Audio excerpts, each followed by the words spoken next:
So some of these ramifications might even be quite socially or even politically significant. The first thing is, I suppose, and it's a very obvious thing, is that we tend to become more concerned with nature, more attuned to its denizens, to its many inhabitants, more attuned to life, more conscious of our natural surroundings and how beautiful and how important they are, not only in their own sake, but also for our survival. We're entirely dependent upon water, upon food, upon air, upon the entirety of nature around us. The entirety of human culture is basically modified nature, and we become acutely aware of that when we are in nature. It's quite easy to forget it, once again, when we're in four walls surrounded by all of our stuff. So that is obviously quite ecologically important. Spending time in nature is a way to grow a love for nature. As Wordsworth wrote in Tinton Abbey, nature never did betray the heart that loved her. I'll repeat that. Nature never did betray the heart that loved her. Secondly, I think that we become aware then of our own limitations, as I've suggested already, in relation to my own limitations of consciousness, but also we become aware of our own limitations as a species, not only as individuals. And the question of sustainability then comes to the fore. How sustainable is our human culture? How many things do we need? What is excess? How do we live on the planet in such a way that we benefit from it, but it benefits from us? How can we find a culture that's sustainable? This becomes a key issue when you spend some time in nature. When you become more aware of the creatures, plants, stones, etc., all around us. That has implications for our culture today. Much of modern culture is a culture of consumption, of excessive consumption.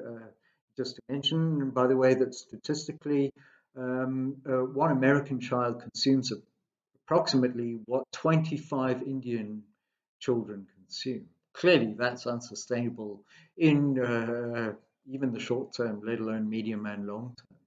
And that should make us think about our modern culture. What kind of culture is it? What does it value? How do we relate to that? Are we a full representative of that culture? Do we indulge in its strengths and weaknesses? Or can we be critical of it in some ways? And I just want to suggest here that recent work in economics is happily taking ecology seriously at last.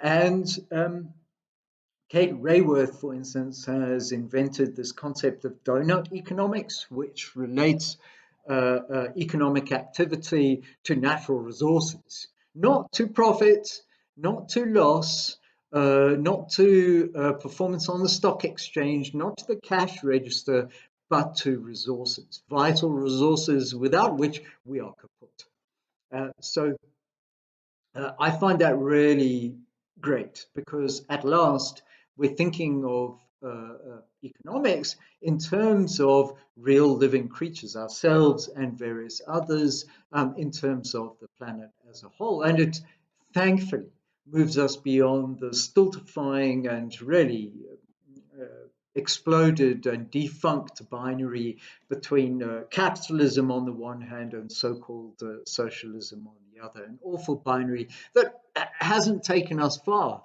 in the last century or so since those terms have been bandied about.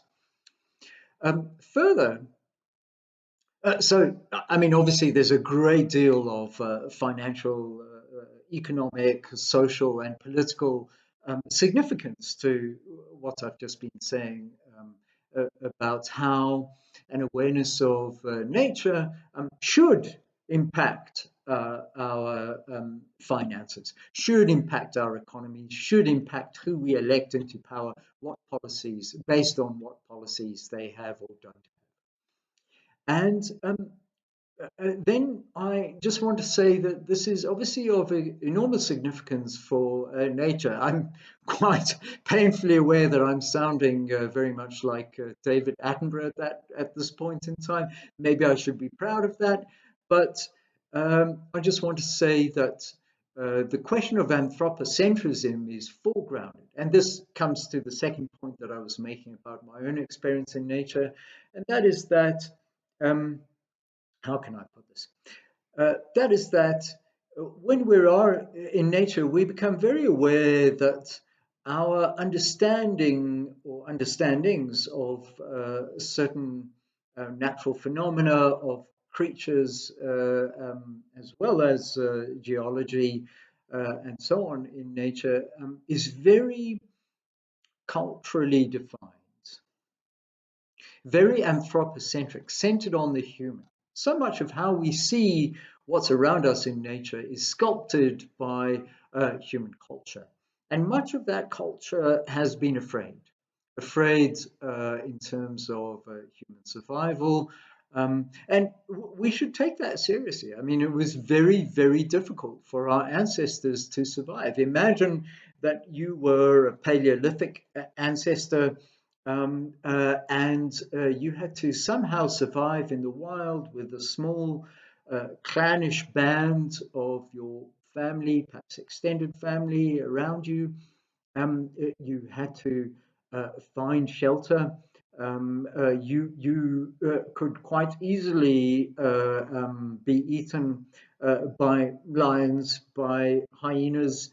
If you were in Africa, there were lots of bigger and dangerous creatures around. It took us a long time to develop weaponry, sharpen sticks, and so on. It took us a long time to find out how to make fire. Imagine what it must have been like to hear a lion growling outside your cave mouth at 3 a.m. in the morning.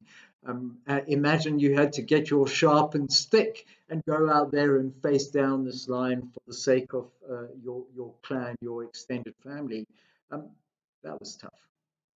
So, for our ancestors, anthropocentrism was not some kind of fantasy, but a,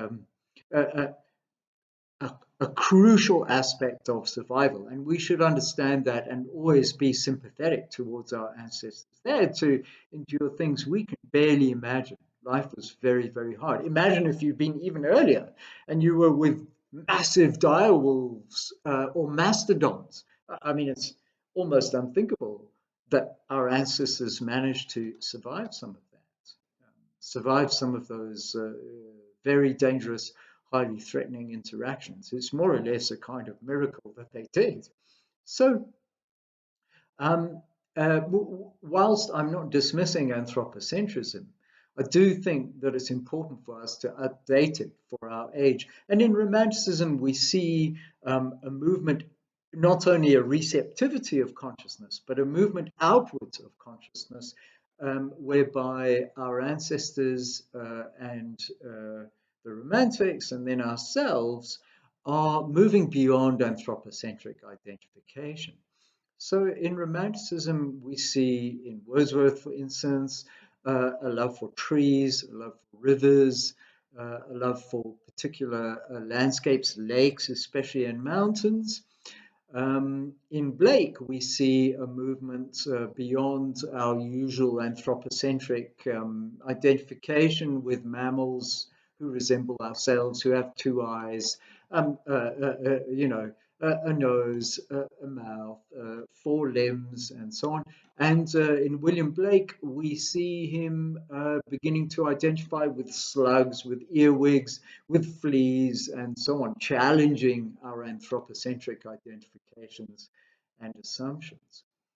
And then finally, one of the things that's very apparent in Wordsworth, apparent in all of his writing, is that nature is a kind of healing balm to him. Again and again in his writing, We see him saying, when times are hard, when I'm stuck in Babylon, when friends seem scarce, when I'm overwhelmed by responsibilities, and life seems cruel, I think back to my time in nature and I feel immense solace.